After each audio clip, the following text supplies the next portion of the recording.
বিসমিল্লাহির রহমানির রহিম।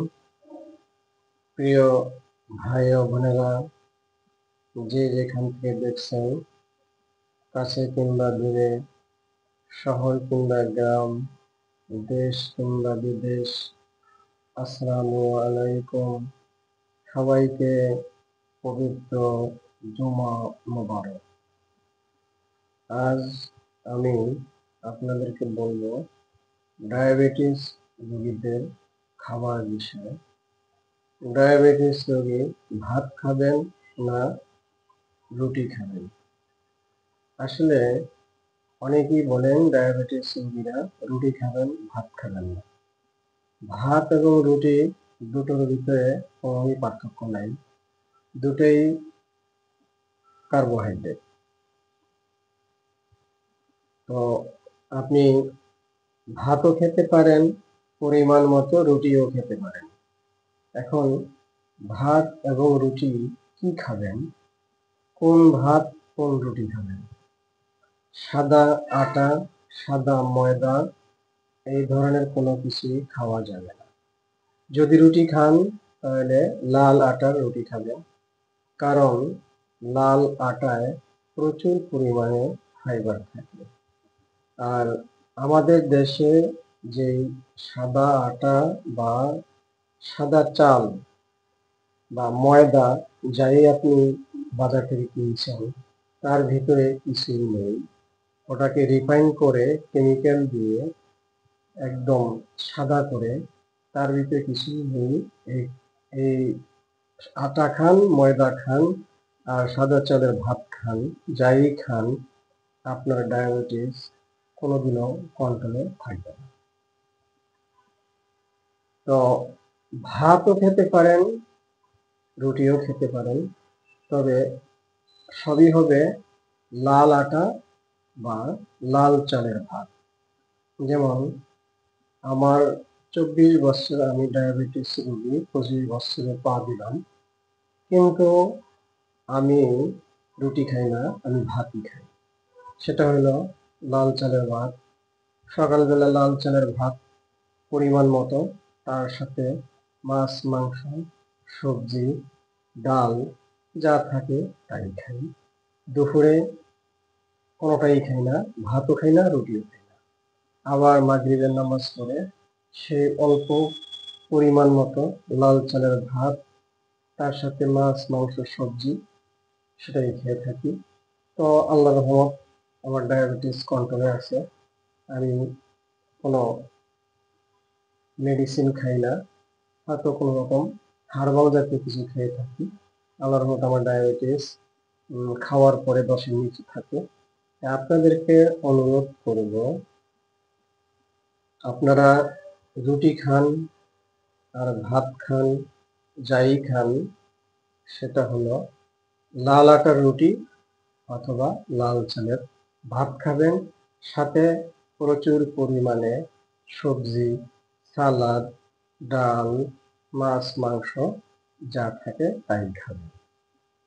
আর ডায়াবেটিস রোগীদের 4 হোয়াইট জিনিস পরিহার করতে হবে। 1 নম্বরে হলো সাদা আটা ময়দা, 2 নম্বরে হলো সাদা চাল, 3 নম্বরে হলো সাদা চিনি, আর 4 নম্বরে হলো সাদা লবণ। তো সাদা লবণ বলতে লবণ তো লবণই, এটা সাদাই হোক আর হোক, এটা খাওয়া যাবে না। তরকারিতে যেটা দেয় ওটাই খাবেন। আর এই 4 সাদা জিনিস পরিহার করে আপনাকে নিয়মিত যদি আপনি চলেন, তাহলে আপনার ডায়াবেটিস কন্ট্রোলে থাকবে। তো অনেকে বলে থাকেন ডায়াবেটিস রোগীদের রুটি খেতে হবে। আপনি ভাতও যা রুটিও তাতে লাভ হলো কি? আপনি রুটি খাইলেন, সাদা আটা রুটি খেলেন, সেখানে কার্বোহাইড্রেট প্রচুর পরিমাণে এবং এখানে কোনো ফাইবার নাই, আপনার ডায়াবেটিস কন্ট্রোল হবে না। একটা জিনিস আমি লক্ষ্য করেছি, যখন আমি সাদা চালের রুটি বা পরোটা বা সাদা চালের ভাত খাই, তখন দেখা যায় আধা ঘন্টার ভিতরে বা 1 ঘন্টার ভিতরে শরীরে আবার সেই ক্ষুধা লাগে, দুর্বল লাগে, শরীর ম্যাজ ম্যাজ করে। আর যদি আমি লাল চালের ভাত খাই তাহলে আমার মনে হয় যে 2, 4, 5 ঘন্টায় কোনো ক্ষুধা লাগে না, কারণ ওটা ফাইবার বেশি থাকে, ওইটা শরীরে পেটের ভিতরে অনেকক্ষণ থাকে, তাই এটা শক্তি যোগায় এবং ব্লাড সুগারকে তেমন একটা বাড়ায় না। তাই আমি অনুরোধ করবো সবাইকে, আপনারা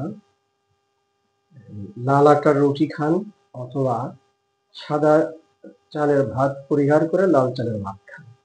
এবং ভাত বা রুটি যেটাই খান মাত্র 2 বেলা খাবেন, সকালে খাবেন আর খাবেন মাগরিবের নামাজ পড়ে। দুপুরে কোনো কার্বোহাইড্রেট খাবেন না। আর যদি একান্তই খেতে হয় তাহলে সকালে খাবেন একটু বেশি পরিমাণে, দুপুরে খাবেন ওই সকালের অর্ধেক, রাত্রে খাবেন দুপুরের অর্ধেক। অর্থাৎ সকালে আপনি যেটা খাবেন সেটার 2 ভাগের 1 ভাগ খাবেন দুপুরে, আর রাত্রে খাবেন সকালে যেটা খাবেন সেটার 4 ভাগের 1 ভাগ, সেটা হোক ভাত, সেটা হোক রুটি। আর তার সাথে আপনি অন্যান্য জিনিস খেতে পারেন, মাছ, মাংস, সবজি, অথবা একটা করে রাত্রেবেলা ডিম সিদ্ধ খেতে পারেন। ডিম শরীরের জন্য খুবই উপকার। অনেকে বলে থাকেন ডিম খেলে কোলেস্ট্রল বাড়ে, প্রেশার বাড়ে, ইত্যাদি ইত্যাদি ইত্যাদি, কিন্তু কোনো সমস্যা হয় না। ডিম খাবেন আপনি সিদ্ধ ডিম। একটা সিদ্ধ ডিমে গ্লাইসেমিক ইন্ডেক্স হলো 10-এর নিচে, মানে 10-এর নিচে, যেটা ওই ডিমটাকে যখন আপনি ভাজবেন তখন এটা হয়ে যাবে 20 থেকে 25-এর উপরে গ্লাইসেমিক ইন্ডেক্স। তো সিদ্ধ ডিম ডায়াবেটিস রোগীদের জন্য অনেক উপকার। আশা রাখি আপনারা এই পদ্ধতি ফলো করেন, তাহলে আল্লাহর রহমত আপনার ডায়াবেটিস কন্ট্রোল করে আপনি হার্ট, কিডনি, কোলেস্ট্রল ইত্যাদি ইত্যাদি রোগ থেকে আপনি রেহাই পাবেন এবং দীর্ঘদিন সুস্থ সবলভাবে বেঁচে থাকতে পারবেন। এই আশাবাদ ব্যক্ত করে সবাই সুস্থ সুন্দর জীবন কামনা করে এখানে শেষ করলাম। আর সবার কাছে আমার অনুরোধ রইল, আমার চ্যানেলটা বেশি করে একটু সাবস্ক্রাইব করবেন এবং শেয়ার করবেন, লাইক করবেন, কমেন্টস করবেন, তাহলে আরো ভালো ভালো কিছু বলার আমি উৎসাহ পাব। আমার ভিডিওর নিচে একটি ছোট্ট কবুতরের চিহ্ন, ওখানে টাচ করলে আপনি সাবস্ক্রাইব বাটনটা পেয়ে যাবেন, তারপরে আমার চ্যানেলটাকে সাবস্ক্রাইব করে দিবেন। সবাই বাড়িতে শিশু, বৃদ্ধ এবং অসুস্থ রোগী থাকতে পারে, তাই প্রচণ্ড শীত, এই শীতের দিনে তাদের যত্ন নিন, তাদের সেবা করুন, সবসময় বাসায় গরম পানি পান করুন এবং শীতের বিভিন্ন ধরনের রোগ বালাই থেকে সবাই নিরাপদে থাকুন। এই আশাবাদ ব্যক্ত করে সবাইকে আবারও সালাম জানিয়ে এখানে শেষ করছি। আল্লাহ হাফেজ।